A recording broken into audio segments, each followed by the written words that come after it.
महाभारत युद्ध की समाप्ति के बाद कृतवर्मा, कृपाचार्य, युयुत्सु, अश्वत्थामा, युधिष्ठिर, अर्जुन, भीम, नकुल, सहदेव, श्री कृष्ण, सात्यकी आदि जीवित बचे थे। इसके अलावा धृतराष्ट्र, द्रौपदी, गांधारी, विदुर, संजय, बलराम, श्री कृष्ण की पत्नी आदि भी जीवित थे। अब सवाल यह है कि धृतराष्ट्र, गांधारी और कुंती की मृत्यु कैसे हुई थी।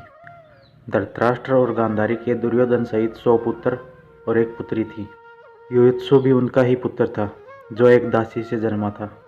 संजय और विदुर धृतराष्ट्र के मंत्री थे। दोनों ने धृतराष्ट्र, गांधारी और कुंती के साथ उन्होंने भी संन्यास ले लिया था।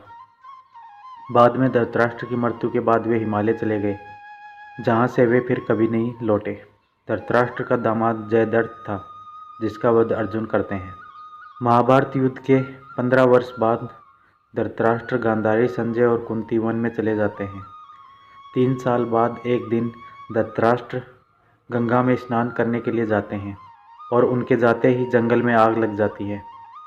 वे सभी धृतराष्ट्र के पास आते हैं। संजय उन सभी को जंगल से चलने के लिए कहते हैं, लेकिन दुर्बलता के कारण धृतराष्ट्र वहाँ से नहीं जाते हैं। गांधारी और कुंती भी नहीं जाती हैं। जब संजय अकेले ही उन्हें जंगल में छोड़ चले जाते हैं, अब तीनों लोग आग में झुलसकर मर जाते हैं।